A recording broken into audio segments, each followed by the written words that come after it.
Oscars. Hosted by me, Conan O'Brien. Sunday live on ABC and Hulu.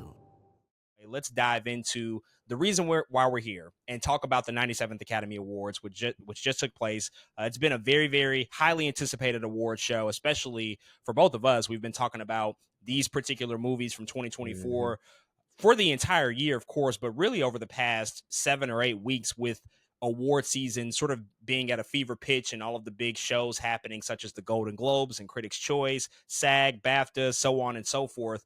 There's just been a lot going on with this award season, a lot of back and forth, a lot of confusion, a lot of controversy. And so this year's Academy Awards was probably the most unpredictable that we've experienced in quite a while. And now we actually see all of the winners. We saw what the results were this past Sunday, and we're going to break everything down from the big moments to all of the big winners from the night. But before we do that, man, what's just your opening snapshot? What's your opening thoughts just about the entire ceremony? How did you feel about the broadcast? How did you feel about how things ultimately ran with the 97th Academy Awards?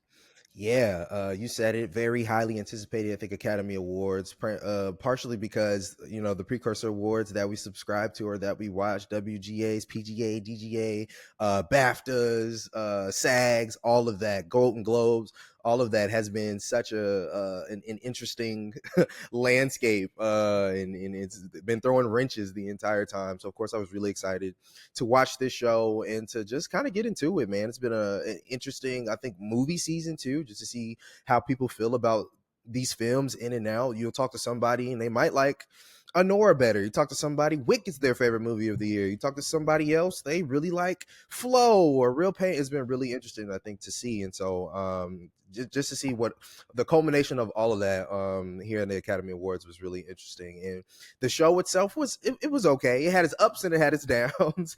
I would say there are things about it that I really liked. Things about it, you know, not so much. I was glad to see how the red carpet turned out. Seems like a lot of the celebrities were having a ton of fun on the red carpet this year. Like a lot of people running into each other. I know you've seen like stuff like Adrien Brody and Halle Berry kind of redo their like famous kiss again, but they did like that on like the red carpet. So it was, I don't know, it was kind of a lot of good energy coming from the actors themselves on the red carpet this year, which I really appreciated. I think that it was really fun to see, and it really got me excited to be like, you know what, this is going to be a good night. We'll see how it turns out. Some other things that I really appreciated. You know, we kind of talked about this before as well, but they did have, depending on the category they were talking about, they did have the previous winner come up and talk about, you know, who was who, or talk about each individual nominee before writing off who won the award. I was really happy they did some of that stuff. And things that don't like, we'll talk about later. We'll get into the nitty gritty, but overall it was an okay night. I didn't hate it. I thought things were decent for the most part. The things that didn't go too decent were really just in general, these past couple award anything, not even just the Oscars, but tributes have been, I don't know what's been going on in the world of tributes, man. I couldn't tell you. I don't know what is happening, but that's something I want to talk about later. Yeah, that's pretty much it, man. I think it was a decent night overall, and I was happy to watch it. This year's Oscars, it was fine. It certainly was a few steps down from last year. Last year was a really good show. I think probably the best Oscars that we had in years in last year's Academy Awards. This year, I expected it to be a step down. I knew that it was not going to match the levels of what we saw last year. Hell, the movies themselves didn't even match, I think, the movies that we got last year, just the quality of them. There were obviously movies that I loved and very interesting things that came out, especially from the independent side of things. But just in general, I knew that this Oscars was not going to stack up to just like the star power of last year, the big blockbusters that we've got, and just the really well-roundedness, I think, of cinema that we experienced last year. This year, it was just a step down, and there's a lot of reasons for that we've discussed many times. But it was a fine show. It was a fine show. It certainly could have been a lot worse.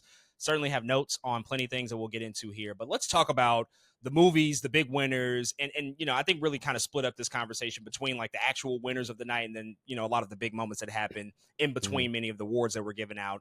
And so this year, Anora is the movie to talk about. It dominated at this year's Academy Awards. 5 wins out of 6 nominations. It won the biggest award of the night, of course, Best Picture. It also picked up Best Director, Best Actress, Best Original Screenplay, and Best Editing. Sean Baker Baker, the director of Anora, has officially made history. He is the first person ever to win 4 Academy Awards in one night for the same film. It's literally never happened before. There's no asterisks to put next to it. He is singular in that category. The last person in general to win 4 Academy Awards in one night was Walt Disney all the way back in the 50s, and he won it for multiple movies. It wasn't even for the same film. And so Sean Baker has done something truly that's never been done before as really the visionary behind this film, Anora. And so just a huge, huge showing for this movie, this little $6 million picture that came out last year that started to get a lot of momentum after the Cannes Film Festival, and it stayed around. And really those past couple of weeks at the PGAs, at the DGAs, at the Critics' Choice that weekend kind of cemented its fate this year and pretty much gave it all the momentum that it needed to take home all of the major awards throughout Oscar night. After that, The Brutalist also had a really, really respective showing. 3 wins for Best Actor, Best Cinematography, and Best Original Score. Obviously, Adrien Brody, the lead of that movie, picked up the award that mostly people had him sort of pegging to win that. There were a lot of predictions that he would actually come out on top, and he certainly did. Wicked picked up 2 wins for Best Production Design and Best Costume Design. Emilia Perez, out of 13 nominations, only managed to walk away with 2 wins, but one of those, Best Supporting Actress for Zoe Saldaña, had pretty much been long forecasted months and months ago, and so she was able to pick up that award. They also picked up Best Original Song, and Dune Part 2 picked up 2 wins as well, Best Visual Effects and Best Sound. Now, there's a number of movies that also did not win any awards that were nominated. Some of those movies, a complete unknown, 8 nominations, winless throughout the night. Sing Sing, Nickel Boys, Nosferatu, The Wild Robot. There's many other movies also that did not pick up awards at the Academy Awards this year, but they were nominated indeed. And so a lot of big headlines here. We're going to break down all of these respective categories, but I think we just have to start out, of course, with Anora, the story of the night. What does it say to you about the Academy's tastes at this point, considering that Anora was able to dominate in such a convincing fashion? It won, but all but one award, and that was Best Supporting Actor for Yuri Borisov. He's the only one that did not win in his respective category, but everywhere else they showed up and showed out. So what does it say to you that the Academy is sort of looking at in terms of this picture? What are they trying to say to us as audience members and as viewers as they deemed Anora really the best picture, the best all-around movie of 2024? Yeah, I can tell their taste is kind of changing, because even though at the beginning of award season, I think a lot of us did kind of feel energy going for Anora. It started to change, and we're like, okay, this is interesting, because last year, in some ways, we had something a little more Oscar baity with Oppenheimer, right? And rightfully so. I'm like, amazing movie, but a little more Oscar baity, and Oppenheimer's like, okay, we can rally behind this thing. But Anora comes, and a lot of us are a little apprehensive because it is so independent. It is talking about it is a movie about a sex worker, and so I'm starting to think now, after Anora has won these 5 wins, is the Academy thinking differently about, I think, how they approach I guess how they feel honestly about films or movies like Anora, independent film, and different topics starting to interest them a little bit more. Is it a product of the year we had?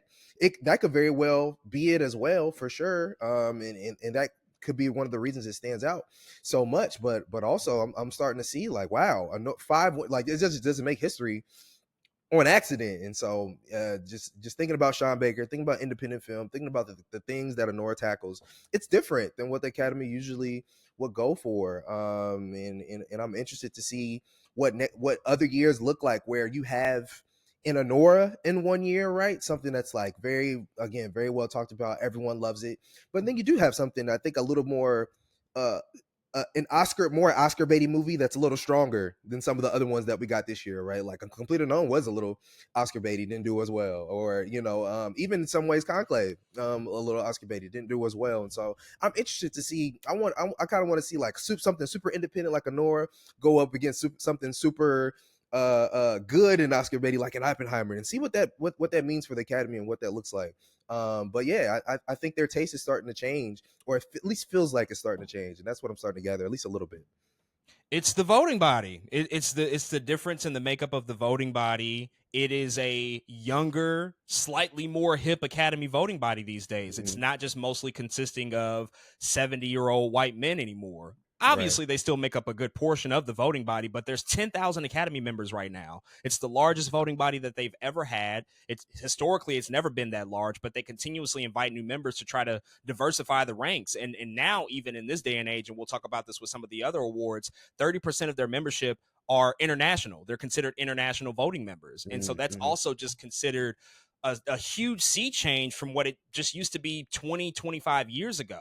And a movie like Anora that actually leans much more comedy than it does drama, historically would not be recognized at this show. That's also like another interesting facet and kind of a wrinkle compared to what we would see, whereas a movie like Conclave or A Complete Unknown, these are straightforward dramas. These are the traditional dramas that we're used to seeing the Academy vote for. But just 2 years ago, they decorated and awarded Everything Everywhere All at Once with pretty much all of the major awards. And so this shouldn't really be a surprise. This is just kind of the way things are. This is the norm. And I think sometimes we second guess certain things and second guess certain choices. And like, have they changed so much? Have they actually made and implemented this new membership? And are they really pushing for new diverse filmmakers and new voices that we haven't heard before? And I think, yeah, it's kind of the reality now. Are they perfect? By no means, not at all. But Sean Baker winning 4 awards in 2025, this is something that really would not have happened even just 10 years ago, I don't think. But because the diverse body and the diverse makeup of the Academy, it is what it is now, we are starting to see how these things are becoming meaningful changes, across the board. And so Anora is just like completely representative of that.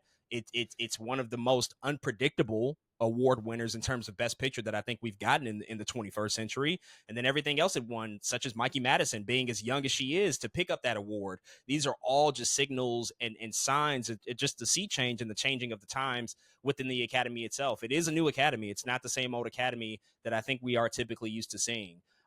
Let's go down a lot of these different categories and just talk about them. So we did our predictions last week, and out of all 23 categories, you correctly predicted 18 out of 23. I predicted correctly 16 out of 23. Not terrible, but not great either. I think last year I managed to pull out 18.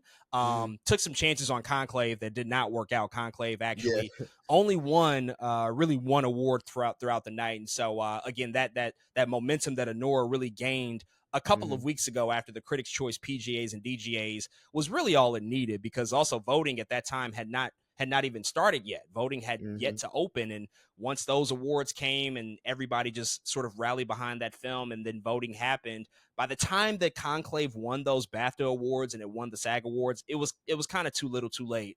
Same could also probably be said about Timothée Chalamet, because voting had closed by that point. But we've talked about, sort of Best Picture a little bit with Anora winning. I think it's probably reasonable to say, or maybe it's not. Do you think it's reasonable to say that Conclave was likely the second highest movie to get the most votes? Or maybe was it The Brutalist, because The Brutalist did pick up 3 trophies last night as opposed to Conclave's 1? I've been thinking about this, and it's kind of hard to tell in a way. If you look at the night, part of me does just want to say The Brutalist, but before the show, I think almost anybody would have been like, it's between Anora and Conclave. But the way the night went, again, it makes it look so different. Brutalist picking up actor, cinematography, and score is like, man, are we sure this wasn't the number 2 movie? But part of me thinks the takeaway also was that there's such a big canyon between Conclave, The Brutalist, and Anora. It's like, did number 2 even matter after the way last night looked, after the way that the night actually went? So, man, I'm not sure what's number 2, but I think it's safe to say Brutalist and even Conclave might have been fighting for the number 2 spot, if anything. But yeah, the canyon between those two and Anora is just so crazy. I'm honestly not even sure. It's also interesting too, because Conclave was actually a popular movie. It made $100 million at the box office. Yeah, a good amount of people saw that movie, and I would surmise that it probably was still the movie to get the second highest ranking in the preferential ballot over The Brutalist. Just because, I mean, I don't know how many Academy members actually finished The Brutalist. Like, let's just be honest. There were some anonymous ballots that came out where people were very, very frank about, this movie is way too long. I just don't have the time. Dune. I people watched said that about Dune too. Yeah, I've seen some anonymous ballots about Dune. The same Dune reason. also, people didn't finish Dune 1, nonetheless, Yeah. even make it to Dune 2. So that was already Exactly. working against it. People are like, what is this movie about? It's too slow. It doesn't work for me. But a movie like The Brutalist for 3.5 hours, I mean, if they made it past even, the first hour mark, they probably got what they needed in terms of an Adrien Brody performance. Oh, I heard how great the score is because we get those moments in the opening few minutes. They probably saw all they needed to see. So I think Conclave is probably still likely the one to get the second most. But I thought that the night might have been going pretty well when Conclave picked up the Best Adapted Screenplay award pretty early in the night. Peter Strawn won. I'm like, okay, we might be onto something here. It might be this back and forth battle between Conclave and Anora. It reminded me of Stanley Tucci from the movie when he's talking to Ray Fiennes. It is a war. And I'm like, we might have a war on our hands, but it was not a war. That was really, again, the only award that they picked up, and Anora just kind of steamrolled through all of the major things. It's really kind of crazy to think about this too, because next year they're introducing the Best Casting Award for the first time ever, and Sean Baker casted Anora. He casts all of his movies. If they had that this year, he probably would have won. He probably would have walked away with 5 trophies and widened the gap even more. I mean, that guy is a true visionary, a true auteur. He did pick up Best Director, which is, I think the most deserved award for him throughout the night. What do you want to say about Sean Baker and him just having this crowning moment after a 25-plus year career, making nothing but independent cinema, really staying true to what his roots are, to what he loves, to what he's passionate about? What do you want to say about him picking up Best Director at the Academy Awards? Honestly, it's very inspirational, and in particular, just who he is as a person. Like you said, being working for about 25 years, but it's also the kind of films that he makes. These are not just independent films. It's like we're going to follow the person that you don't think about normally on a day-to-day basis and tell their story. I really appreciate that that he got this award, because it almost is a culmination of staying true to all of those stories that he decides to make and direct and write, and all of that, man. In particularly, again, a lot of immigrant stories, a lot of sex worker stories, a lot of marginalized people. It's like, dude, you've been doing it for a long time, and at almost the highest level you can possibly do it in independent film. Like I don't dislike a Sean Baker film. In fact, I almost love all of them. And so it's just really cool, I think, to see him on this platform, and for him to make, again, such a amazing speech to speak about film and cinema and how passionate he is about. He pretty much said everybody go to the fucking movies, is what he said. Get your ass in the seat and go to the movies. But I love that it almost spoke to what he's been doing and what he's been about this entire time. So just shout out to him for staying true to himself, and eventually, I think reaping the fruits of his labor. Like, he's been doing this for a while, and now he got the goal to prove it. In his speech, he made a battle cry for the existence of movie theaters. He said, filmmakers, keep making films for the big screen. Distributors, please focus on the theatrical release for films. Parents, take your children to the theater. Let's keep the movie-going experience alive. Everything that he said in this speech is me. That is literally my movement, my being. He spoke to me and why I'm so passionate about all of this, why this platform even exists, why we even talk about this stuff on a week-to-week basis, and why I've been a champion of that experience for so long. Whether or not it's going to truly change anything for the majority of moviegoers, who's to say? Time will tell. But the fact that he used that platform in that moment to convey that message, when practically, I would say, most of the people watching don't even know who he is a really powerful testament to just the type of person that he is and the type of filmmaker that he aspires to be, the people that have influenced him, and the message that he wants to send out to the masses with his platform, with his movies, with his art. It's really, really inspirational stuff. That guy is like my hero now. Like, I look at him like, you are doing everything that I think any filmmaker should aspire to do, and you are staying true to yourself. You're not compromising your vision. You're not compromising your messaging, any of that stuff, for just the sake of doing something that's huge or IP driven or working with a major studio. He's just always stuck to the ground. and he's just worked and worked and worked for 25 plus years. And that's why the Academy acknowledged it. You know, I had somebody text me and they were talking about The Brutalist and how powerful that movie is. And I totally agree. It was my favorite movie of the year, although Anora was my second favorite movie of the year. And The Brutalist is certainly an achievement. It cannot, you know, let's not take anything away from it. But, you know, sometimes these awards are about just the work that's put in, the road that travels, you know, or the road that a person travels all the way until this moment. Sometimes it's just acknowledging what that is. And I think when we think about messaging that the Academy is trying to send out to the world, this is important. We should remember, like, hey, you know, we just had 20 years of Marvel blockbusters. Maybe that time is over. Maybe it's time to move on. Maybe it's time to embrace these smaller films again. Maybe it's time to really look at these auteurs that are doing really interesting work, that are wearing their hearts on their sleeves and just pouring out these really, really emotional human stories. Maybe it's time to make that the focus again. And I think that that's a really, really important thing to walk away from as we remember Sean Baker and what he did on this night. And we remember like Anora for the type of movie that it is. But even Anora and The Brutalist side by side, even though Anora walked away with the biggest awards of the night, they both kind of convey that message for me. You know, they're made for similar budgets, $6 million for Anora, $10 million for The Brutalist. They both made virtually the same amount of money at the box office, $41 million.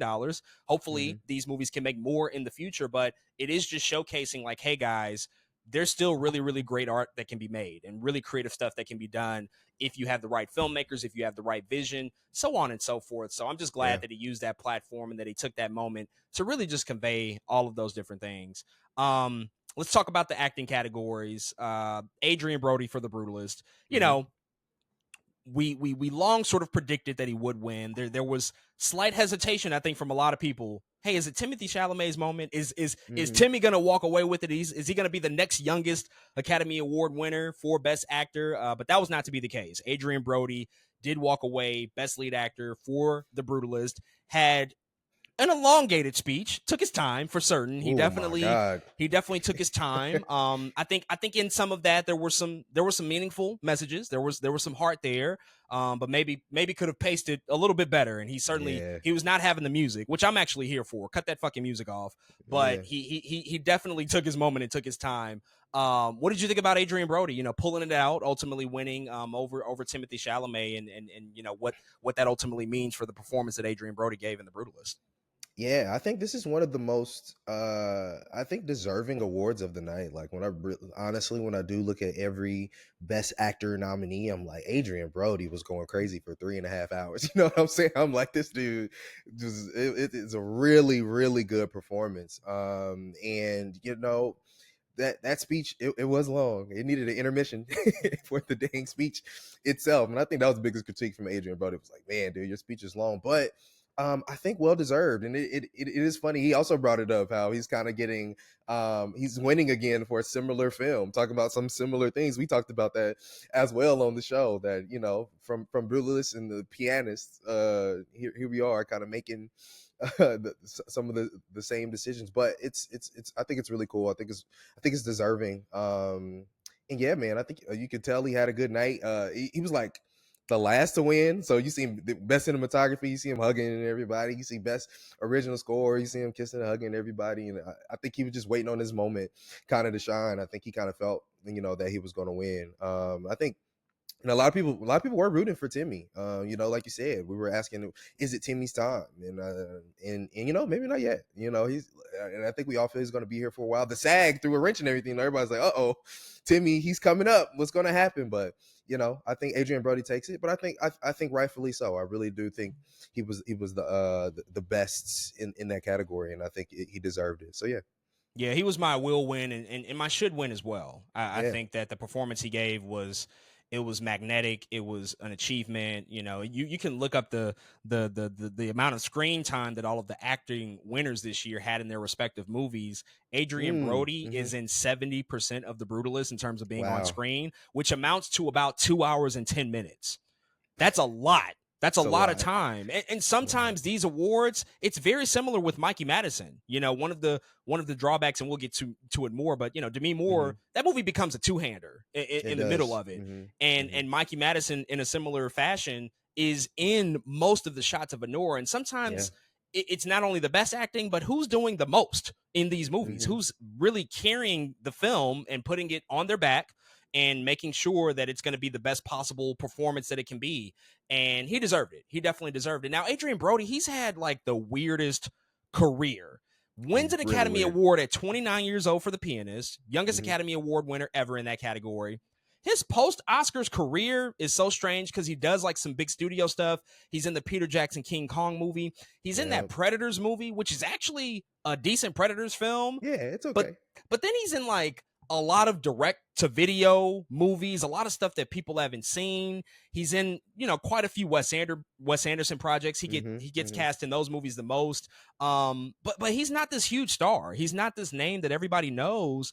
And he himself in his speech was talking about, it's weird. I've won 2 Academy Awards for Best Actor, which has, been done by a very short amount of people, the likes of Jack Nicholson and so on and so forth. But he's having somewhat of a comeback, which is just strange to say. Like, this is kind of a comeback. And he said he's going to use, hopefully, these next 20 years to try to get some of the roles that he feels like he deserves. I mean, what do you make of just like his trajectory and just like how strange it's been and how unconventional it's been, especially considering he's already won 2 Oscars within his 40s? Yeah, it is. It is an interesting, I think, just way to go about it. I feel like didn't something similar happen with Halle Berry, kind of like after she won Monsters Ball, that like it didn't go the way that people thought it was going to go. Like, I don't know, like maybe her trajectory and the movies that she started getting wasn't what we thought it was. But I think Adrien Brody, like you said, he goes and does all these other smaller films and doesn't get the roles that we expect. I'm not sure why that. I'm curious if it's because, in my mind it could be because the movie he won for. I don't know. Like, I honestly don't know if people didn't wake up or why they didn't want him or what didn't he go. I'm not sure. And I think I do think that from here on out, people know him better. People have heard about The Brutalist. People have seen clips from The Brutalist. He's louder now than he has ever been, I would say. And people, especially after like the controversy stuff too, people like, Adrien, bro, yeah, what's going on? People actually know his name, at least to some degree. And so maybe I think I do believe him where he's saying, after this, I'm going to take this, I'm going to run with it, get what I can. And I see that happening, but the weird trajectory that he was going on, I'm not sure, bro. Cause I remember he was in like Splice. I'm like, I don't know what we're doing here. This is not for you, man. So yeah, I'm not sure. He's not conventionally handsome. I think in the way that is that Hollywood, what it is? Yeah, I think so. Like you look at him and like he's a good looking guy, but you compare him to other leading men, probably just not in the same ilk. He reminds me of like a very, very young in the 70s, like Al Pacino. Like Al Pacino isn't like the most conventionally handsome guy, but you give him material, he's going to fucking break through and show you the best thing possible. And I think Adrien Brody is similar. Anytime he's given something meaningful, he does really, really good with it. Whether he pops up in a movie like The Brutalist, his appearances on Succession, he was in Poker Face and did really well. Yeah. He's doing some things even in Wes Anderson movies where it's like, this guy can carry it. He can eat up a role. But for whatever reason, the roles that I think we would normally associate with somebody who wins an Academy Award at that young age, it just didn't follow suit for him. He's not in the same conversations of I guess we could say his peers like a Matt Damon or a Leonardo DiCaprio. Like he's not getting those roles at all. Yeah, and so I'm curious to see what that next sort of chapter of his career looks like. Timothée Chalamet. He will be back. He will be back. He's only 28 years old. He's already been in 7 Best Picture nominees, and he's been nominated in this category. This is the first time, and I believe he was nominated for Best Supporting Actor in Call Me By Your Name. So he will certainly be back. But thoughts on Chalamet? Not winning here, but kind of calling a shot at the SAG Awards last week and letting us know like, I'm going after it. Even if this doesn't signal, right now is my moment. I'm going to go after it, and I'm going to be in front of you guys' faces for a long, long time in the future. Chalamet, Timothée Chalamet has already positioned himself as potentially one of the greatest to do it to me, only because he is so good at he's mixing up his projects, right? Like he'll do something small, he'll go do a Dune. And then he'll turn around and do a Call Me By Your Name. He'll go do a Wonka, and then he'll go do Bones and All. You know what I'm saying? Like he'll just kind of do he works. You know what I mean? He actually works, and he's going to give it his best no matter what he's in. And a lot of people didn't expect to see him singing in a movie like Wonka, but to me that's him pushing himself. That's him doing something different. The fact that he's in both Dune and A Complete Unknown, two movies that are nominated this year, was crazy to me. I'm like, this dude's he's already doing it. He's been doing it since a very young age. And so he'll be back. I love that he called a shot, like you said. He's becoming a movie star. He really is. He's looking good on all the red carpets. His speech at SAG was big. People like seeing him now. Unfortunately, but it kind of helps that he's attached to Kylie now. Like people who didn't know or weren't paying attention before are like, oh, who is this guy? He is a star. And so, man, I love seeing him, and I can't wait to see what he does next.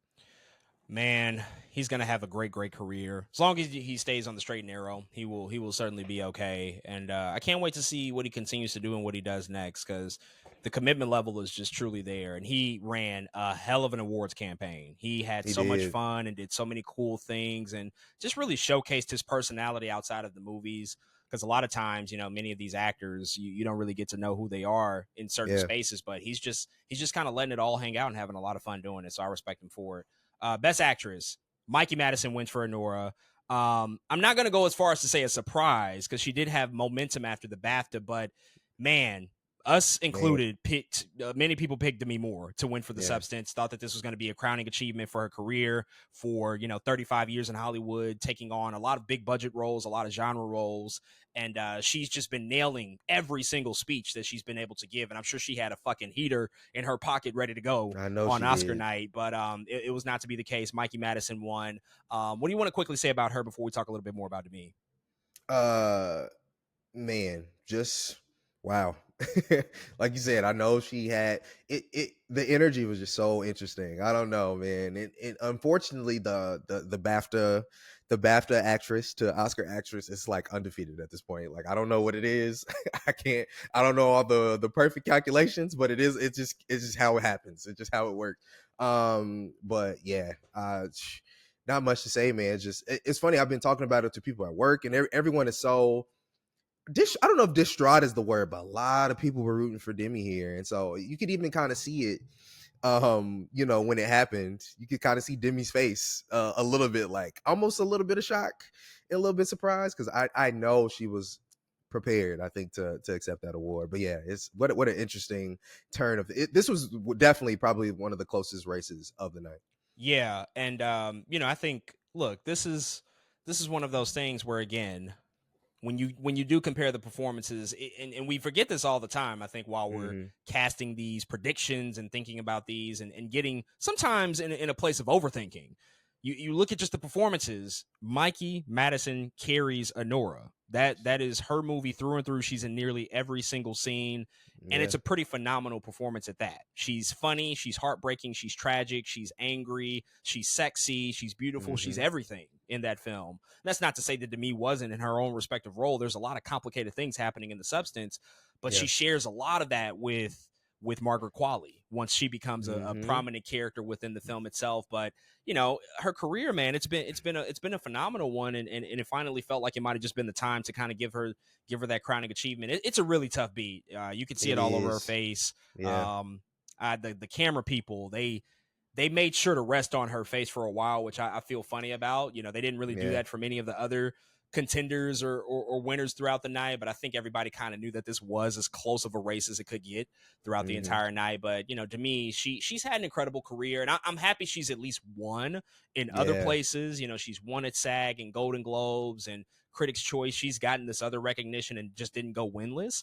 That's at least something that we can look back on and say, like, okay, genre horror, it's still pushing through. Like that's getting closer and closer. And what she did this year, I think about all of the terrific performances we've gotten out of that genre over the past few years. Toni Collette in Hereditary, Peter Nyong'o in Us. Like over and over, we're seeing these actresses, step into that genre and take it to places that it quite hasn't been before, and getting closer to these really, really prestigious awards throughout the night. So to me is another notch in that belt. Didn't quite take it all the way, but I think it's just like one step closer for whoever the next person might potentially be who steps into the world of horror, science fiction, and genre. But we'll see.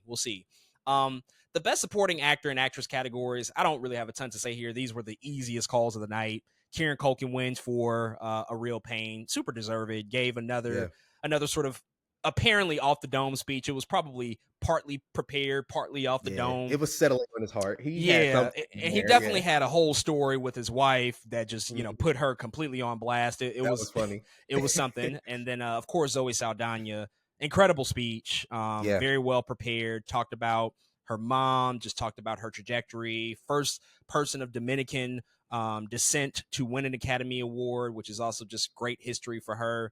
But yeah, I'm just super happy for both of them. These were, long pegged months ago that they were going to win and kind of take it all of the way. And they were pretty much unanimous across the board. They didn't really show up to any of the precursors and lose throughout this award season. And they were able to really show up and take it all the way at the Oscars.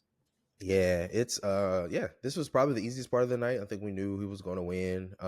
That Kieran Culkin speech, man, with his girl and the baby, it was just so funny. I'm like, that. Also, what are the chances? That's a really good story to tell, though. I was like, yeah, this is really this is a really cool story. Embarrassing her in front of all those people is also crazy, though. But this is also, to me, signifies Kieran Culkin winning here signifies that Jesse Eisenberg is capable of writing Academy Award winning roles. You know what I mean? Like, so I can't wait to see what he does next. I think he has like a musical coming up with Paul Giamatti, I think is what I'm hearing. I'm like, whoa, I don't know what that is, but I'm excited to see whatever he does there. And then on the Zoe Saldaña part of things, man, like you said, a really good speech. This is also, despite how a lot of people feel about Amelia Perez, this is also feels like one of those, you've been working so hard in the industry, you've been doing so much stuff over here, then you come over here and you sing, you dance, and you speak Spanish and French, and it's like, yeah, let's go ahead and award you for all the work that you have done. And again, that movie still has a ton of controversy. People didn't even like Zoe Saldaña winning, honestly, because of such controversy with Amelia Perez as a film. But I think I didn't hear any of that. There were people that were angry with her win. Yeah.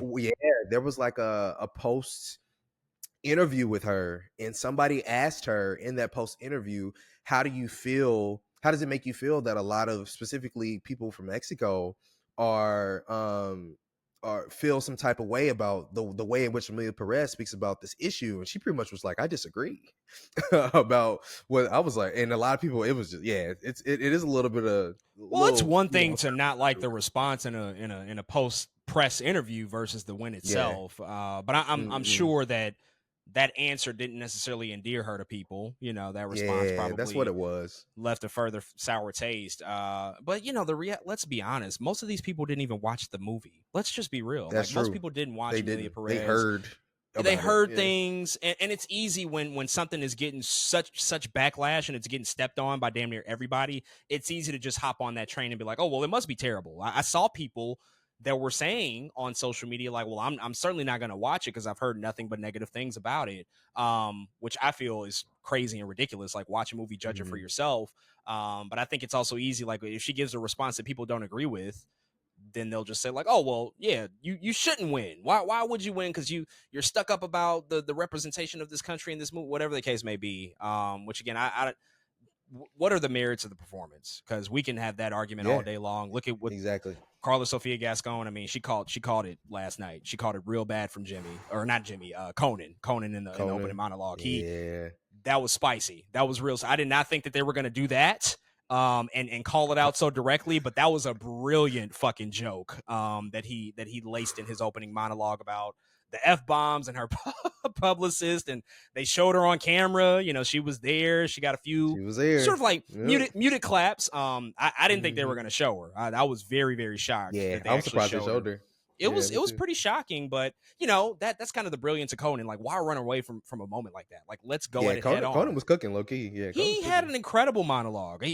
Conan, A+ to me. A+ performance. He was cooking. Phenomenal opening monologue, great bits throughout the night. Like, just did a really, really fantastic job. He's in a different stage of his life. He's not doing late night anymore. He has a really popular podcast. He has one of the most legendary Hot Ones episodes that I've ever seen. It's fucking crazy what it did on that show. Good. He has a show on Max, if I'm not mistaken, that's still running. But this is something that I could see Conan, like, if he really wanted to, I could see him doing this for like the next 3 or 4 years. Yeah, Like if like they the just Trevor want Noah of the Grammys. yeah, if they just kind of like or, the same, or let's just a run it Jimmy back. Kimmel, just a Jimmy Kimmel, Yeah, or Jimmy rotation Kimmel. Yeah, of what they've been run it doing. back. I could just see them like asking him back. He's really good. He's done thousands of opening monologues before. He knows how to speak to an audience. He doesn't take anything too serious. He has fun, and he's just willing to do anything. Like you got to have somebody that's willing to do anything, and this is like increasingly a difficult job to get people to want to participate in because of just the controversy, the history, you know, what happened with Kevin Hart all those years ago. People just don't want to touch it. But like Conan's like, no, I'm fearless. I'll do it. So I had a blast with everything that he did throughout the night. I thought the monologue, the skits, all of that stuff was great, you know, that he put throughout the show. Anything you want to say about like Conan and just his performance and, you know, even some of like the specific things that he did, like calling out Carlos Sofia Gascon or, you know, calling out Timothy Chalamet. I mean, he gave it to him quite a few times as well. He did. And of course, the Drake line, the Kendrick Lamar Drake line was funny. Ooh. I did not see that coming. I was like, whoa, what's going on here? Did you see that the writer, like that the dude that wrote that joke is a black dude, but he like bet the producer like $50 I did see that. that he would get a reaction. I was like, yeah, that makes a ton of sense actually. Now let me ask you about that though, because there was a lot of backlash about that joke. Because for sure there was the premise and the idea is that it's a couple of things. One, here's another example of black culture, hip hop culture now becoming so mainstream and so big, it's transitioning into white spaces, and you got white people using it for lame punchlines, right? Like that. That's a whole thing. Like here's another example of just, you know, taking something that's, you know, very much near and dear to hip hop and black culture, and you know it's becoming just like another joke at a predominantly white space, being the Oscars, obviously. But then also just the idea that Drake and pedophile accusations has just become the norm. We've just normalized that. That's just like a joke to say. Like this is a whole ass human being with a serious accusation thrown his way, a pedophile. This is not just like your, you know, cocaine use or anything like that. Like people are calling out his character, and it's just become a punchline at all of these different spaces, whether it's the Oscars, the Super Bowl in front of the largest audience in history, or on a concert that Kendrick hosts at Amazon, an Amazon-backed concert. Like all of these different spaces, SNL threw it in one of their concerts for the 50th anniversary. Like it's kind of crazy to think about. Like I'm not defending Drake per se, but that's a wild place to be in, if you ask me. Yeah, no, that's very true. I didn't think of any of that when he said it. I just like laughed.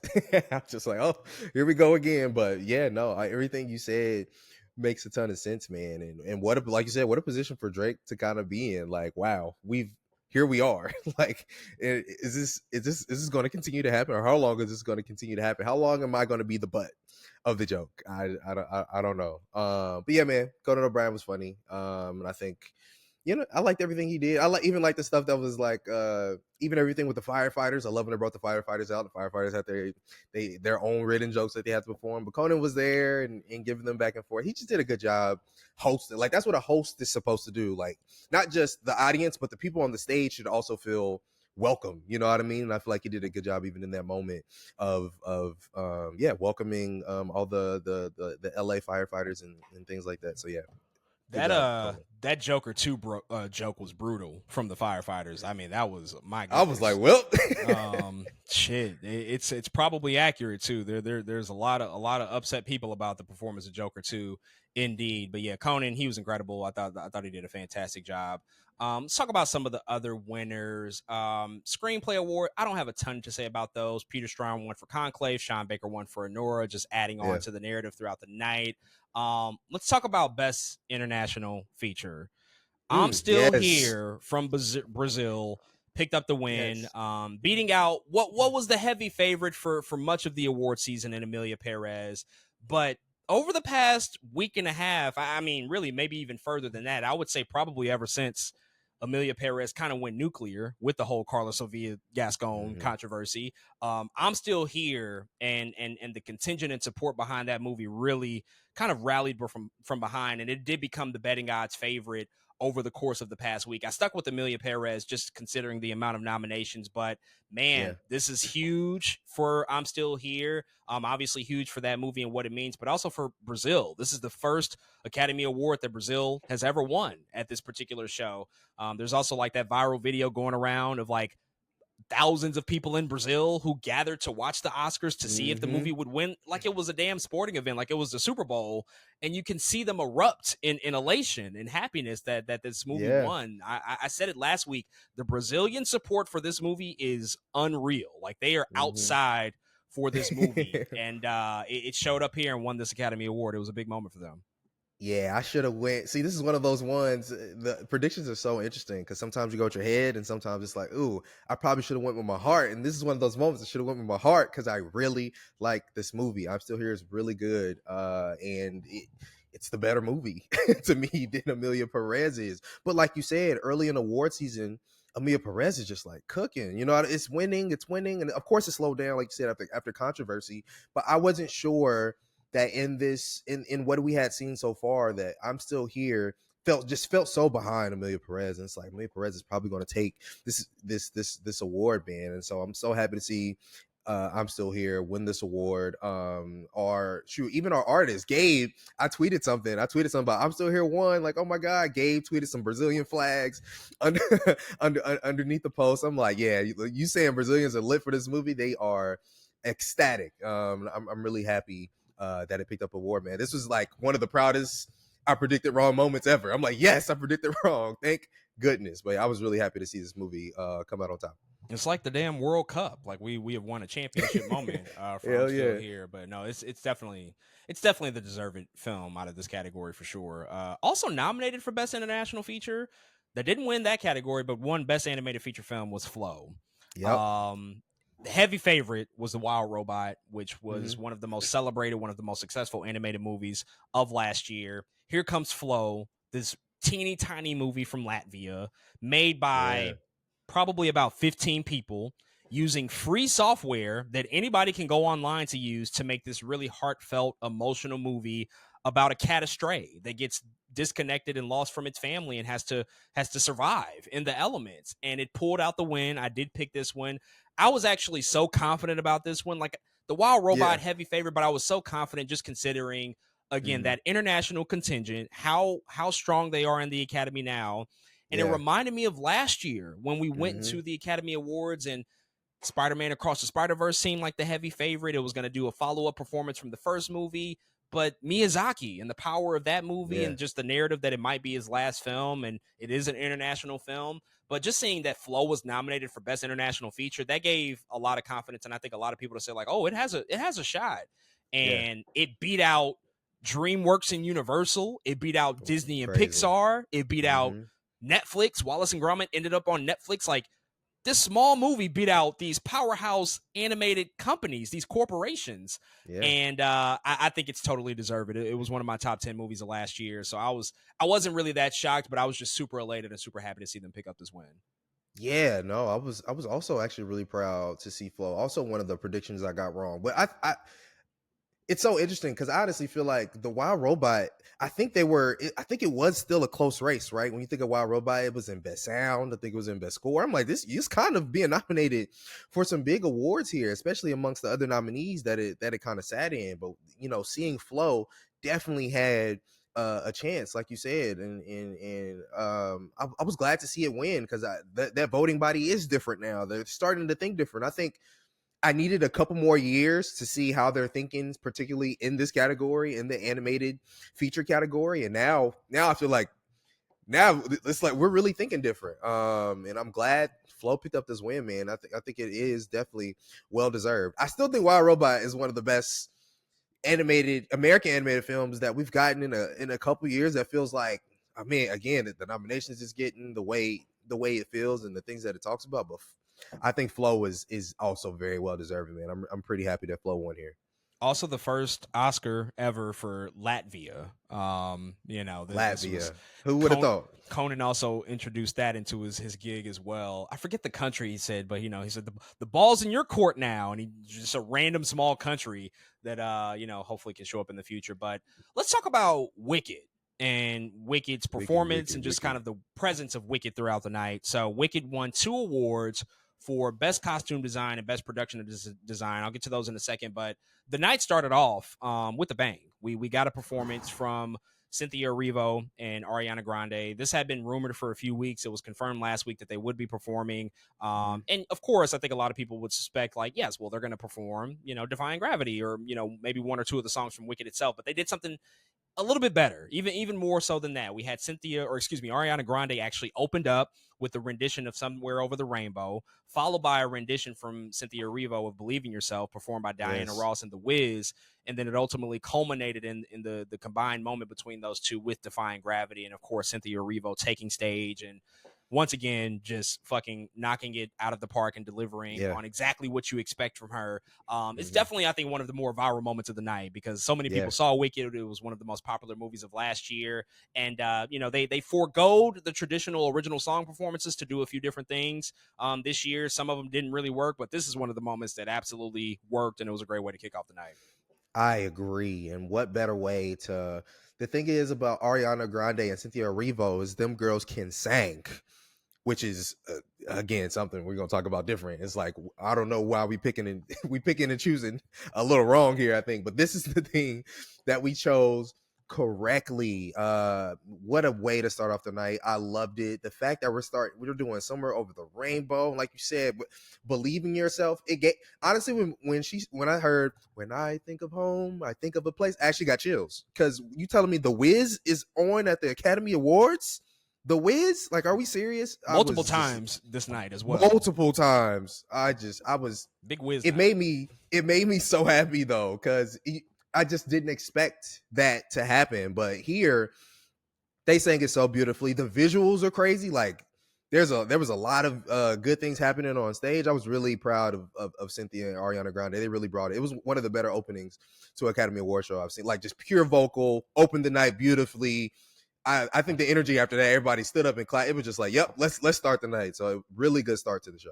Yeah, it was great. It was great for sure. Wicked won Best Production Design, Nathan Crowley and Lee Sandilas. Lee Sandilas, 3-time nominee. Nathan Crowley, first-time nominee here, picked up, I think, a well-deserved award. Best Production Design. They went crazy. Good production design. The problems that we outline with the film are more with lighting, color grading, but production design, the look of the movie, set decoration, those things were top tier in that movie. Some of the best of 2024. And then, of course, Best Costume Design, Paul Tazwell, previously nominated for his work on West Side Story with Steven Spielberg just a few years ago, which was also incredible work, coming in here and winning, the first black man to ever win in this category, first black man to ever win in Best Costume Design, made history. Just incredible work, well-deserved work, really kind of the best of the nominees in this particular category in a year that was pretty stacked. This was not a slouch year. The costume design across movies like Gladiator 2 is something to not be sneezed at. Nosferatu, like, these films were incredible, from a costume perspective, but Wicked just took it to another level, took us to Oz, a place that we haven't really experienced in quite a while. And Paul Tazwell, man, he deserved this as well and gave a great speech, had a great outfit on. I just loved it for him.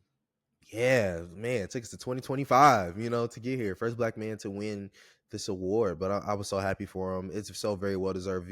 Beautiful costume designs. And I honestly can't wait to see part 2 costumes too. I'm like, what are these costumes gonna look like? Because everything's gonna be different. Things are gonna change. And of course he's already won the award, but I kind of like that he's won the award now because people will be even more interested, I think, in part 2 to be like, yeah, we know how this movie. The strengths that this movie is going to have potentially in part 2, so I can't wait to see that stuff, man. But yeah, very well deserved. These were the two things Wicked were like, you deserve these awards because these were definitely some of the best parts of the movie. Quickly talk about the shorts.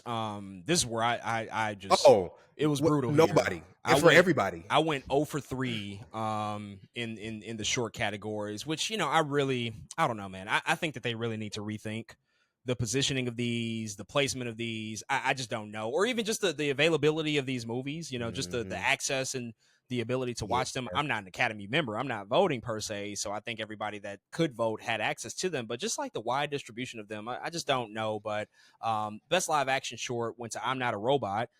Beat out a couple of other category or contenders that were favorites. We both picked Aileen to win, but I'm Not a Robot picked up the win.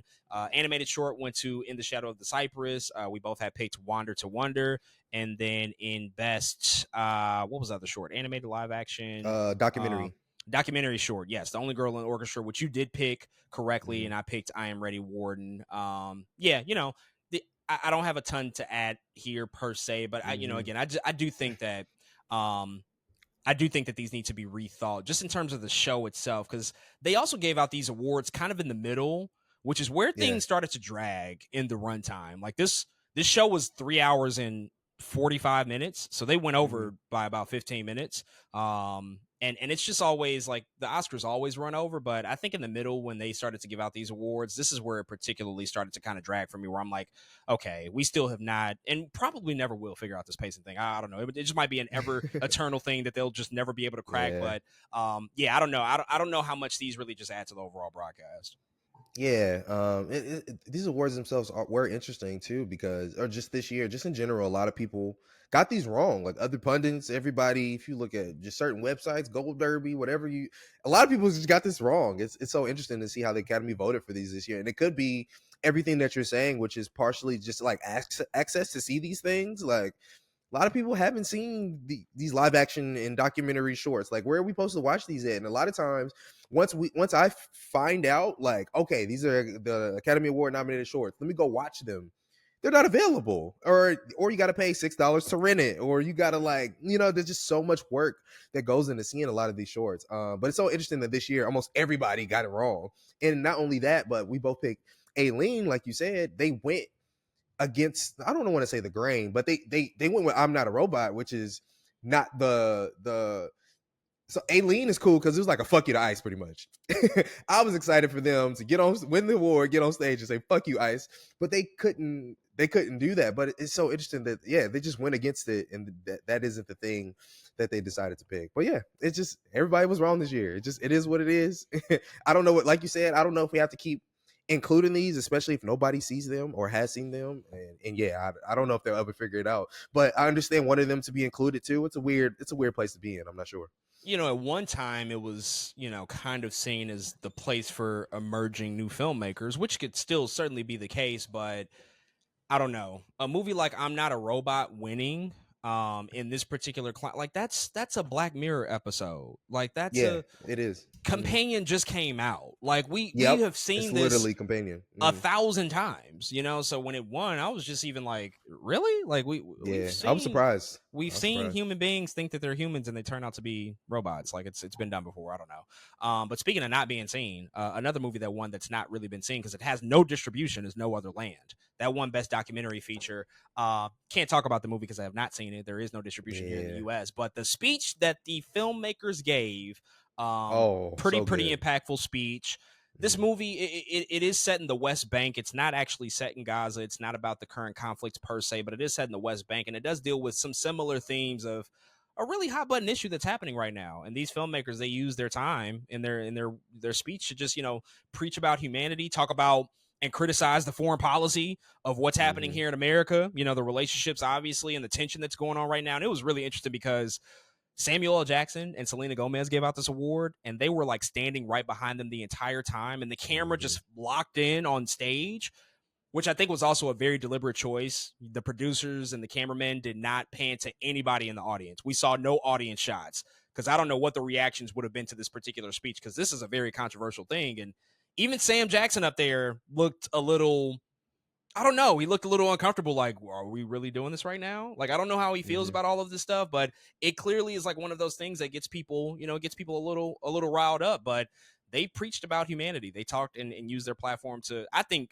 communicate really meaningful stuff. But that, for that particular room, for audience members watching, it'll hit everybody in a bit of a different way. But they didn't shy away from it at all. They were kind of fearless on that stage.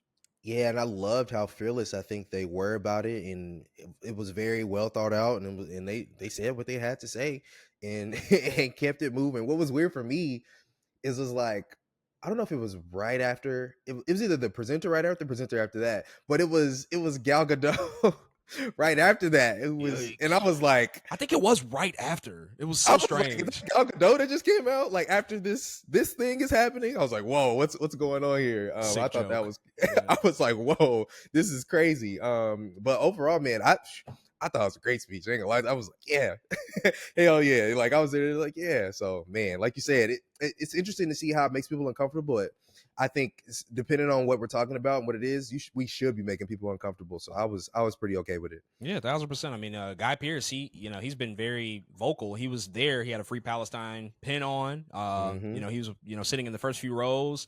It would have been interesting to see some of those reactions. I think so. I think they decided, it probably a little bit better to maybe just like let it play. And I'm just glad that they did not play the fucking music during their speech. Oh man, I thought that same thing. That would have been really, really bad. Because clearly they are saying things that are, I think, heartfelt and mean something, and not picking sides, not a partisan sort of thing. Like they were talking at a bare sort of human level about just like what's happening right now. So I actually give credit to the producers in that respect to not play music and to let them get off and say everything that they needed to say. Dune Part 2 did win 2 Academy Awards for Best Sound and Best Visual Effects. We both picked those categories correctly for Dune Part 2. Glad to just see Dune Part 2 get on the board and win something. It did not get any Best Directing nods. It was in other categories, but not really a huge contender per se in production design. It's won a lot of those awards before. This is a sequel. All those things, were working kind of against it. And, as you said, there were Academy members who thought that Dune Part 2 was too long and they just don't understand the world of Dune, and they tried to watch Dune 1 and fell asleep, and so they didn't even watch Dune 2. There's all sorts of stuff out there about Dune, but the power of the filmmaking persevered in these particular categories between Best Sound and Best Visual Effects. Yeah, my favorite thing was also after it did win for sound, after it didn't win for what's the other thing going for? After it did win for visual sound, effects. after it did win for visual effects, I just like how people, even though Denis Villeneuve wasn't even nominated, I like how every time somebody got up there, they were like, Denis, like, my man, thank you for this opportunity. Thank you how you treat your workers. Like, just showing people that, like, no, this dude is a really, not just a good director, but he treats his workers well. And without him, we would, like, I love that appreciation, because it was like, somebody talk about this man somewhere. Like, is he absent in the room? Is Denis Villeneuve here in the room? And so I really like that they at least gave him a couple nods in their speeches. For sure. And they, not in these categories, but for a couple of other categories, they did implement the Fab Five concept in both Best Costume Design and Best Cinematography, where they had actors, a part of those movies, come out and talk about the craftspeople, that work on these films. And historically, the Academy and the producers of the show have done that for the acting awards, which is, made for some good TV and some good moments, really heartfelt, emotional stuff. But I actually really like that they picked it for these particular categories this year, to talk about those unsung heroes that you don't always know. You don't always know their faces and their work, and just the thousands of hours of just man hours that go into stuff like this, making thousands of costumes and shooting a $200 million plus blockbuster movie. Like, what is that like? And to see people on stage and all of that stuff, to just talk about that. Dave Bautista talking about Greg Fraser and his work on Dune, like that was just really good stuff, and I kind of wish we could see it more. I know they have to balance it out because of time. Like, that eats up a lot of time to have somebody talking about it as opposed to playing a clip of the movie, but they pick really good categories, I think, this year to have that Fab Five concept. Yeah, even kind of going back a little bit, thinking about how good Devon Joy and Randolph did for what she did supporting actress, right? And it's just like thinking about, like, I don't know, I know it's going to be different no matter how they do it, but Devon was like the perfect person to do it by herself. You know what I mean? She just spoke so well and so beautifully. So I love how they're kind of mixing and matching, how they decide to, okay, we're going to have Devon Joy Randolph. She's going to go down her nominees, talk about these five women. And then, like you said, now we got 5 different people talking about, their respective movies that they're in and who's nominated there for costumes, and so on and so forth. So yeah, I really like that format, and I hope they continue to switch it up. And yeah, maybe next year they do, I don't know, maybe next year they do visual effects and something but else. Here's the thing with Devon she was incredible. She was phenomenal.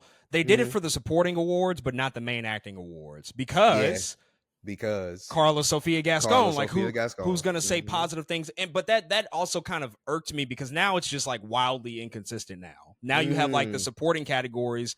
RDJ is speaking on behalf of the actors, Devon Joy Randolph speaking on behalf of the actresses, but then we just play the clips for the acting categories because this one person kind of fucked it up for everybody this year. I know it's a hard decision, but that's one of those things where it's like, okay, now we're getting a little, we're swerving lanes now. So if you're gonna do this concept of speaking about the people in the category, maybe just reserve it for costume design and cinematography for this year, and just keep it there. Because if you're not doing that same thing for all of the acting categories, I feel like I'm missing out on something. Like, pick a lane, pick a path. Because I would have loved to see somebody wax poetic about Coleman Domingo and Adrien Brody and Ray Fiennes. You know what I'm saying? But we couldn't have that this year. So that's my only drawback for that one. Moments. We've talked about the majority of the awards. There were some other moments throughout this night. We've talked about the opening. We've talked about Conan's monologue and his performance. Chalamet, you hinted at earlier. That's a weird thing that's like just transitioned from SNL 50 just a couple of weeks ago to now being a thing here. Adam Sandler showing up in fucking hoodies and shorts, like that was incredible. That was great. But there was also a tribute, or I would probably say really a wake or an in memoriam for James Bond is what it really felt like. It didn't feel like a tribute at all. But there was a section in the show, Halle Berry comes out looking Halle Berry. 10 out of 10. Halle Berry. Halle Berry. God. That woman has been fine my whole life. It's just unbelievable. She looked incredible. But she comes out, she's talking about James Bond. I'm like, where are they going with this? I didn't know that this was a thing. I didn't know what was happening. I hear her music, all of that stuff. And then she introduces this medley of sorts. And last week we talked about there were going to be performances throughout the show from Lisa, who at the time I didn't know, but now I realize she's in the White Lotus. Now I'm like connecting the dots. Ray is also, performing. And then, kind of a surprise performance, Doja Cat. They all come out and basically give respective renditions and tributes. Lisa performed a cover of Live and Let Live, Live and Let Die, famously performed by Paul McCartney, my favorite James Bond theme of all time. Doja Cat did a cover of Shirley Bassey's Diamonds Are Forever. And then Ray did a cover of Adele's Skyfall, one of the most popular James Bond songs of the 21st century. Interspersed with some dancing routines, and Margaret Qualley does, sort of some choreography with some separate people. And Michael G. Wilson and Barbara Broccoli, the longtime stewards and producers of James Bond, were in the audience. And they didn't say this and didn't make it clear, but they were honored this year at the Governor's Awards, which always happens prior to the Academy Awards. And so they were honored this year, which makes sense as to why they were there, but they never explained that. And the whole time I'm watching this, I'm like, well, why are we doing this? Like, I may know that as somebody who very much pays attention to all of this shit. And we just talked about the whole Amazon news, but like, how many people actually know that this is a thing, that this is kind of like the end of an era for James Bond? And in some respects, like, this whole performance felt like a goddamn funeral. It felt like we were saying goodbye to Bond forever because, hey, the corporate tech overlords and Jeff Bezos are about to take it over and cast Jeff Bezos as a Bond villain in the next movie. Like, it was just strange and weird to me. And then the performances themselves, like, that's a whole nother conversation in and of itself. But what did you think about this moment and just like how it panned out, tribute to James Bond, and just the respective covers from these three respective artists? Yeah, I was so confused for a second because like you said, we do know about these things. We do know about Robert Broccoli and Michael G. Wilson and all that stuff. But still, I was like, I felt like, part of me feels like we were giving a tribute because of the handing over to Amazon. Like you said, like, it just felt like, well, goodbye. Like, this is this era of Bond is over, which is partially true. Like, of course that is partially true, but I'm like, tributes are supposed to be a little more happy than this. Like, this is so sad. Like, what is going? And I think it started fine. Like the Margaret Qualley stuff you're talking about, the dance. I'm like, okay, cool. This is all right. We're tributing. She got her red dress on, very Bond woman-esque. Okay, cool. You could see her in a movie maybe one day as a Bond girl. I thought the same thing. It's funny, they actually panned like Ana de Armas. I was like, oh yeah, that would make sense to fan Ana de Armas. But man, and then we start getting to the singing. Lisa was fine. Lisa was okay. Okay, fine. We got to Doja Cat. I didn't know how to feel. I'm like, okay, maybe she's gonna bring it back in. Why are we choosing? Okay, let me back up a little bit. Skyfall, crazy song. I know you have your reservation about Skyfall, but Adele sings the shit out of that song. Like, Adele. Hold on. I don't have any reservation. Oh, it wasn't Skyfall. Maybe it was a different song. It was Billie Eilish with No Time to Die. Oh, it was Billie Eilish. That's what it was. Okay, sorry. Wrong song. Skyfall is crazy, amazing, crazy song, crazy movie. But Adele sings that song. This Adele and Doja Cat have two different things than what they do. Doja Cat can sing, but you got to be able to sing in the thing that's happening in the Skyfall song. Ray did Skyfall. Doja did Diamonds Are Doja Forever. did Diamonds Are Forever. But she's also, that's Shirley Bassey. Like it's a still same similar, concept. same thing. Same concept. Because Doja Cat can sing, but this isn't. That song's not made for her. Diamonds Are Forever is just not made for Doja Cat, and so there's notes that she's trying to hit that I'm like, Doja, you don't do that. Like you do sing, you can sing, just not that. That's a different thing that's supposed to be happening. A different sort of singing that's supposed to be happening. So I was looking at the screen kind of crazy. A lot of people were tweeting like, Doja Cat, girl, what's going on? Like it was kind of crazy to see. And Ray did fine. Again, I don't want them to just do fine. And I understand that what they were trying to do, they're trying to highlight some of these younger, bigger singers. They're like both young and big singers. Like, come on, sing some James Bond tributes, get some light. But I don't know if that's the route they should have took, at least not with the particular singers in which they picked. So it ended up being a really weird tribute for me. Like you said, it was all sad, like no happiness in the singing. They literally picked like all the sad songs too, or the very mellow, sad sounding songs in the Bond themes. Yeah, I just think they could have did it differently, better, or potentially not even at all, because this was so interesting. Yeah, no disrespect to anybody that performed, and I like Doja Cat, but we're talking about Paul McCartney, Shirley Bassey, and Adele. Bassey. Come on, man. Like, what are we talking about? What are we talking about? If I can't get Paul McCartney on stage to do Live and Let Die, I don't really want to hear it. And my guy was just at SNL 50, so he's probably relaxing and off the grid somewhere, just chilling, doesn't want to be bothered. I totally get that. But Shirley Bassey, like Adele, we're talking about one of the greatest voices of her generation. And again, no disrespect to Ray. Ray's fine, but that's just not the song to give her to perform. Like Skyfall, it's in its own category for a reason. It's in its own lane, in its own tier for a reason in terms of Bond songs. And same thing as you said with Doja Cat, it just didn't make sense. And on top of that, like, I just found it odd that they're doing this tribute to Bond, but they failed to mention, like, hey guys, Bond is now going to be handed over to Amazon. We're moving into a new era. So like people watching this is like, well, why are we honoring Bond again? Like we didn't have a Bond movie recently come out. No Time to Die was 3.5 years ago. So why exactly? I don't think most people even know about this shit. They don't know that Amazon is taking over. And probably don't even care. And so the placement of it was just weird. The performances didn't do what they needed to do. You know, and I kind of suspect Barbara Broccoli might have fucking did this on purpose to sabotage the perception of Bond. She's like, you know what, guys, y'all had it good for 50 years. Let's see what happens with Amazon moving forward. Let's show you exactly what this franchise is going to look like from here on out. We'll celebrate our legacy, but everything from here on out, like, they ain't got shit to do with me. Speaking of tributes, they did a Quincy Jones tribute. This is like the second one we've seen within like a month. They tributed him at the Grammys. People had thoughts about that.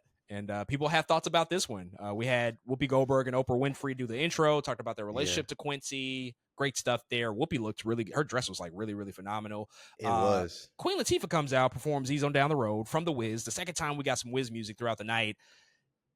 Did not work for me. That's all I'll really say. It just didn't land. It just didn't work. I don't know if it was the energy, Queen Latifah singing. I don't know what didn't really register, but this was another one where I'm just like, it didn't check the box of what I needed it to check for that song, such an iconic song from that movie. It didn't land. Yeah, I agree. I did like the support. I think Queen Latifah, like when you're looking at the footage, it's really Coleman Domingo, Cynthia Erivo, and Ariana Grande having a blast, like by themselves. Nobody else is really standing. I'm sure a lot of those white people have never seen The Wiz or have never taken the time to see that movie. But part of it was, I think, just the performance itself. And it wasn't that it was bad, but I expected more and maybe what it is. Like if we're doing a Quincy Jones tribute, I can't, I'm like just having trouble figuring out why they can't figure it out. If that makes sense. Like it can't be, in my mind, it can't be just fine, you know? And that's how I felt about this one. Like Queen Latifah, she's up there, she's doing all right, but it's a big song and Quincy Jones is a big figure. Like why aren't we, I don't know. I feel like we should be pulling out more stops, doing more things, more flash, better, more people. I don't know what's like not clicking, but it just hasn't been working for me, man. It's really unfortunate. But yeah, it was just okay. Let's just, sort of wind down here. A few other moments I just want to call out. The In Memoriam. So last week was, actually a really Mhm. tragic week. Yeah. Yeah. We lost, I would say, a millennial icon in Michelle Hmm. Trachtenberg. She Hmm. passed away. Still not 100% known what happened, but a lot of speculation that she had a recent liver transplant surgery, and she's probably had some complications for a number of years. And she was unfortunately found dead in her apartment by her mother, which is just like the saddest thing ever. But she wasn't in the In Memoriam tribute, and they Yeah. missed out on her.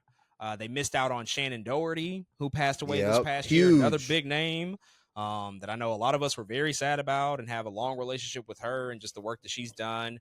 Tony Todd was omitted Which as is like, what well, are we doing? What are we which doing? is wild. And I know the Academy, they have their online database that has a more encompassing list than what's shown in Hmm. the show. I haven't gone to verify if they are there or not, but even that said, those are definitely figures that I think you would include in the television segment. People know Yes. those names and faces for their roles. They did not forget, of course, Gene Hackman, who Oh, yeah. passed away this past week as well. And I'll say more about Gene Hackman in a second here. But I mean, what do you want to say just about the In Memoriam? And, just even just the thoughts of like Michelle Trachtenberg and kind of just like the sadness of that situation, just losing her at such an early age, 39 years old, I think she was. And just like what that's done for like our specific generation, because she's one of us. Like we grew up with Yeah. her, and she's been around for a while. Yeah. So yeah, thoughts on Michelle Trachtenberg? Yeah, like you said, we grew up with Michelle Trachtenberg, and a lot of people, of course, we seen her in early days. The things she was in. She's I've been calling them orange tape kids recently, just like people who like are Nickelodeon, kind of young stars, and she was an orange tape kid, and so like you said, we grew up with her and Inspector Gadget, and she grew up with us too. Like I'm thinking about like Gossip Girl and Buffy the Vampire Slayer. Like she was in things that we grew up watching, and of course we all talk about Harriet the Spy, but she's just been in so much that we know to be mainstays in the millennial time. It's just like you said, so sad, so young. 39 is like what are you even talking about? Like, why is this why do we even have to have this conversation? It's really sad, man. So yeah, I'm really sad to see her go. It was just like a lot of deaths in these past couple of weeks have just been unbelievable. Like specifically hers, like unbelievable. Gene Hackman, he lived a very long, fulfilling life, But Michelle Trachtenberg is just like, man, I just can't. I don't know. It's just weird to think about. Like you said, people we grew up with kind of passing that way. But of course, prayers to her family. And yeah, man, I kind of want to watch something I kind of want to throw back Harriet the Spy here soon. I'm gonna have to watch it here soon. But yeah, man, I'm gonna have to watch something she's in here soon to pay homage to her. That was one of my earliest Nickelodeon properties, was Harriet the Spy. Like I had that orange tape, watched it a lot as a kid. Um, she also like made her acting debut on Pete and Pete. I don't know if people remember that Mm, show, The Adventures of Pete and yeah. Pete. It's one of the Hmm. earliest like Nickelodeon sort of like Yeah. snick shows that came on Saturday night. She made her appearance Hmm. there. Harriet the Spy, of course. Buffy the Vampire Slayer. A lot of people know her for that. And Gossip Girl, of course. Ice Princess. People forget about that one. That was a big movie for a certain generation. And it's crazy too because they're about to do this Buffy the Vampire Slayer revival. They're about to bring it back. Exactly. And she Exactly. plays Buffy's sister in that show. So unfortunately, she won't be able to be a part of that when they do launch it. But Gene Hackman. So Morgan Freeman comes out on stage. They've acted in 2 movies together, most famously Unforgiven, which Gene Hackman did win a Best Supporting Actor Academy Award for 30 plus years ago. Talked about him, his legacy, and he was obviously sort of the last big name featured on the In Memoriam. But man, Gene Hackman, 95 years old. It's really weird and precarious circumstances in which he was found dead, because it was also him, his Yeah. wife, and one of their dogs that was found dead in their Hmm. home. Still a lot of questions to be answered, and just really confusing and unfortunate circumstance to lose three beings like that in that way. And apparently they were there for a while, unfortunately. But Gene Hackman's legacy, so Gene Hackman is one of my favorite actors of all time, like legitimately one of my top 10 Yeah. favorite actors of all time. He's just been in Hmm. so many things. He's had such an extraordinary career. He's played so many diverse roles and has done everything that an actor could ever dream of doing.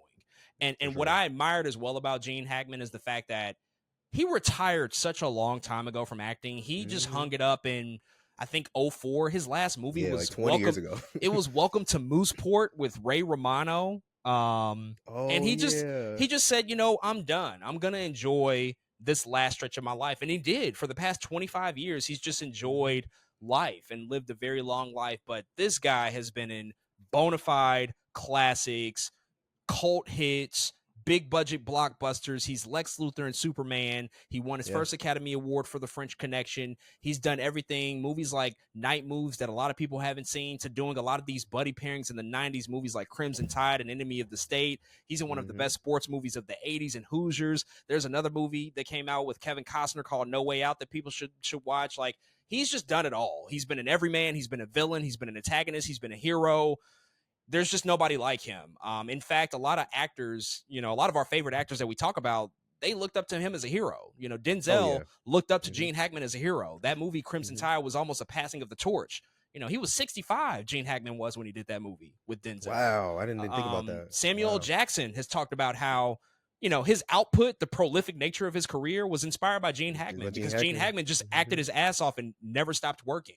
And so I was really, really sad about this. When I woke up and saw it, the news came out like in the middle of the night, and I woke up and saw it. I think it was Thursday or Friday morning. And I was just like really, really upset about it, especially again, considering his wife and his dog also passed away. But, they did honor him here and did, pay homage to just the extraordinary career he had. Of course, a 2-time Academy Award winner as well. So very appropriate for the moment. But, Gene Hackman, 95 years old, certainly a career that nobody will ever forget. It'll stand the test of time for sure.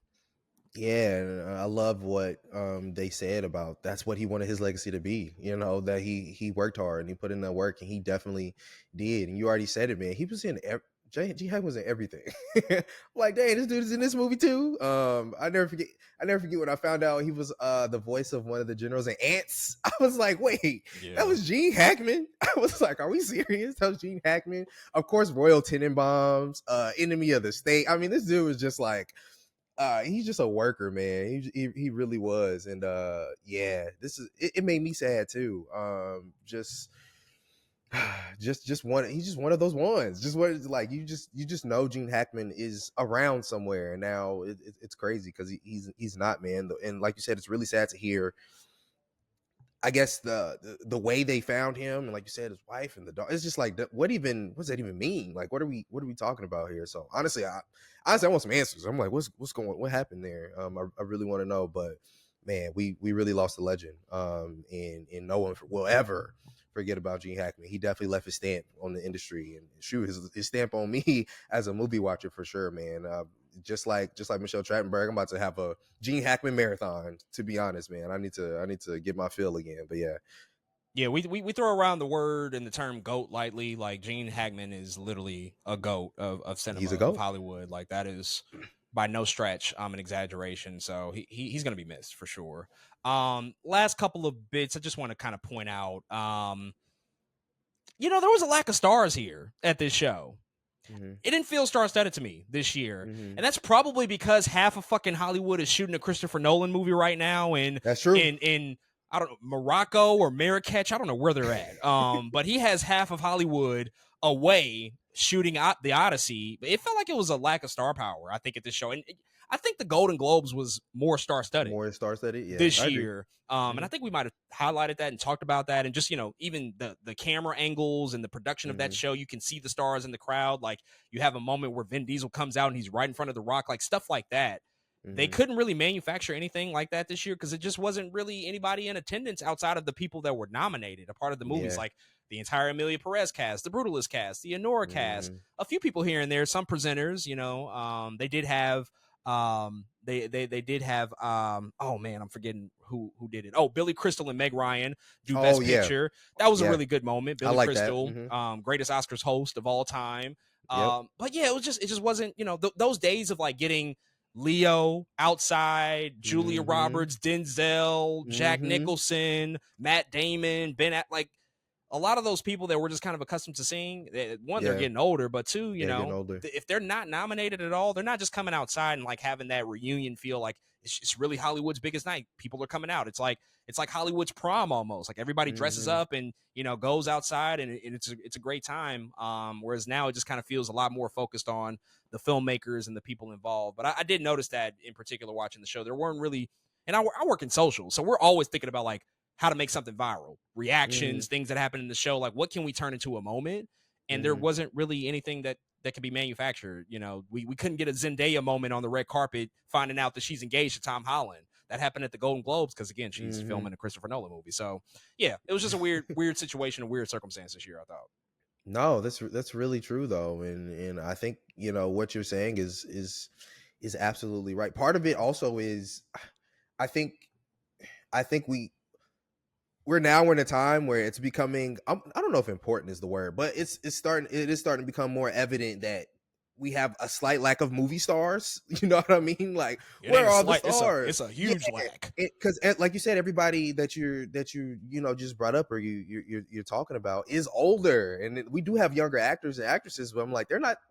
The same level of star power isn't there. Zendaya is one of the few people that could do it. Tom Holland, one of the people who could do it, is shooting something somewhere else. So it's like we need to. I don't know. It's time to make some of these people stars. Like I'm even thinking when like Miles Teller's on stage, and it's like he's not a star. You know, he should be, but he's not. Right. He's just not a star. And so yeah, we got to kind of figure that out and start to get those people I think back in the cinema conversation so they can attend these things and we could be like, yeah, these are our stars. Yeah. The people that they did have, there were a few good bits. I really liked the Ben Stiller bit for the production design stuff. That was hilarious. The stage was lowering and he was almost getting, you know, sucked into the middle of the stage talking about production design. I thought that was good. I thought the moment between Scarlett Johansson and June Squibb was really good. That's funny. For best, I think it was makeup that they were giving out, and she was like, "Oh yeah, I've been Bill Skarsgård for the past few years." That was incredible. Also Thelma, she's incredible in that movie. Came out last year. People should see it. I think she's going to be in a movie with ScarJo. I think that. Oh, really? That's why they did that. I think that's why they were paired together. Okay, so that was I'm cool. interested. I'm interested. I'll definitely check it out. But I gotta call out Hulu. Hulu, you will fucking pay for your crimes. Ooh, I heard the feed to the live stream, which this is the first time the Oscars have been live streamed on Hulu. They made a big deal about it this year. They've never done it. Obviously, Hulu is a Disney-owned streaming platform now. ABC is a Disney-owned affiliate. ABC broadcasts the Oscars. They made a big moment. Like, yeah, Hulu's gonna stream it for the first time. You don't need Hulu Live. You don't need TV. You could just watch it if you have a regular subscription. Well, they decided to end the broadcast at 3 hours and 30 minutes, which is, technically the correct time allotment for the Oscars. That's how long it's supposed to run. But never in the history of the Oscars have we ever ended on time. And for some reason, somebody at Hulu, the powers that be, pre-programmed the stream to end after 3 hours and 30 minutes. Therefore, right before Best Actress was given out, the feed cut off. And guess what? I fucking missed it. I missed that moment because the damn feed cut out. I had to go back and find the clip on ABC. Luckily, I can sign in through a cable provider and watch it that way. But goddamn, what? I just don't know how something like this could happen. Such a big snuff on literally one of the biggest awards of the night. In fact, if you didn't have another way to watch it, if you don't have YouTube Live or a cable subscription or something, you'll miss that and Best Picture because Best Picture followed right after Best Actress. So it was just a flub of epic proportions. I also saw some other people who had loading issues, the stream wouldn't load for a long time. That didn't happen with me. Everything ran perfectly until that moment. But I did see other people also, tweet out their frustrations. I know Hulu support was online answering questions and trying to alleviate the issues. But man, these streaming platforms, they're trying to play this game. They're trying to be like cable, and here we are, flub after flub. This is another flub from a different company where it's y'all got to get your act together for these big shows like this. Yeah, that's bad engineering. Long story short, that's bad engineering. But what's really funny about that is Bob Iger was on the red carpet talking about, oh yeah, that movie's ours. He's like, Elliot Romulus is ours. Talking about not Complete Unknown. A Real Pain is ours. I don't know. They're just talking about the movies Inside Out. He's like, yeah, it's gonna be a good night. And I'm like, dude, get your streaming service together. Thankfully, I didn't watch on Hulu. I was watching on YouTube TV, and I was a little bit behind because I had a basketball game, so I was like catching up as everything was going on. But man, it was. I heard everything about it. Literally, the first thing in our chat at work this morning was anybody else victim to the Hulu outage last night? I was like, oh man, I am so sorry, y'all. Like that is insane that happened to y'all. But yeah, man, it's just unfortunate. Like you said, these big these streamers are trying to play cable, and for a lot of them, it's not working out, or they don't know what they're doing. What's so weird is Hulu Live TV has been a thing for a while. So why you don't apply the same rules to Hulu Live TV that you're not applying to the biggest stream of the year, probably, is beyond me. Again, it's bad engineering at the end of the day, and yeah, somebody in trouble somewhere. They're trying to be like, we're just getting back to cable. That's what's cable. blowing my mind. We're literally getting back to cable at this point, but these tech companies can't do that yet. They can't play cable. We've already seen the problems with Netflix. They had problems with the Love is Blind stuff and the Jake Paul Mike Tyson fight. Hulu with this. Like, who's next? I don't know. Peacock was fucking flawless during the Olympics. Didn't have any problems. Tubi in the Super Bowl. Flawless execution. Tubi, 10 out of 10 stream on the Super Bowl. I mean, I don't get it, but like it's definitely probably an engineering issue that they gotta get that together moving forward. But any other things you want to call out? Any closing thoughts about the Oscars this year's Academy Awards? Other moments, other bits, other winners that we might not have talked about or missed, or just general takeaways from the 97th Oscars this year? I think we talked about all the moments, at least all the big moments that I was interested in talking about. Interesting year, I will say. That's like honestly my takeaway. Interesting year. A lot of people, we have been discussing like maybe the movies this year weren't as strong as last year, but I really this was a more interesting, we don't know what's going to happen year with a lot of categories, and I appreciate that about it. And I'm happy to see. I think, again, these movies be recognized. I said this multiple times before. I'm going to say it again. A lot of these movies that were nominated for Best Picture, man, were taking swings, and I love that they're being recognized and nominated for the swings that they're taking. Like a lot of these are risky movies, if not all of them are really risky movies to make. So I'm glad the Academy and the voting bodies, and shoot, even people that went out to see these movies we're showing up in some form or fashion. And so more than anything, I'm hoping this still gives people energy to do what Sean Baker said and go out and watch some movies, man. And it's funny because, this is the Super Bowl for movies. And a lot of what we do, me and you, we go to the theater, we watch these movies. The Oscars is part of that. Like this was the night to wrap it all up. And so I think it was a fine year. I had a good time with these films. I had a good time talking about them. I think it was a good year for the Academy Awards. Not the best, but I enjoyed, I think, the up and downs and the roller coaster that it took us on.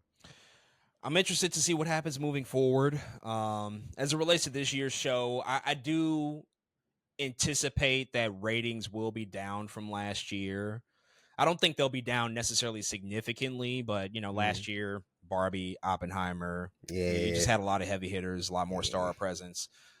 This year didn't have any of that really. A lot of people don't know these movies. They're like, Amelia Perez, I'm not watching. The Brutalist, 3.5 hours, no way. Anora, sex work, not quite. There's all sorts of things that will hold this back from being what last year was, as the Oscars continues to try to like fight back and get to a place of like more relevance and more on the top of people's minds, because they're struggling with that. They're struggling with relevancy. What's their place? Like, why are they important? People talk about that all the time. There's still the detractors who don't think the Oscars matter, and I think that there's something to be said about that. But there's obviously a lot of proof as to why they do, especially for somebody's career and what that can mean moving forward. So I'm interested to see how next year goes and the year after, of course, but also these new categories. Well, best casting in particular, which is going to come next year. Will that pave the way for potentially another category? We talked about stunt performing before. Will that be a thing, maybe in the near future?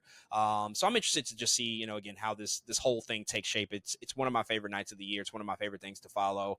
Unfortunately, this is the last Oscars that we are going to be covering as a podcast officially. We've done this 6 straight years. It talked about the Oscars, the ebbs, the flows, the peaks, the valleys, all the movies, the hundreds and hundreds of movies movies that have been nominated. And, I guess no better way to go out than like as unpredictable of a show in a year this was. It was a crazy ride, this entire award season. So if you haven't, I would encourage people to go back into our archives, watch the videos, listen to the previous podcast, just talking about everything leading up to this moment, and how it all paid off at this year's Academy Awards. But folks, with all of that said and with all of that out the way, that's all we have for the Academy Awards. If you have thoughts on this year's show and the Oscars, definitely hit us up and let us know what you think about it.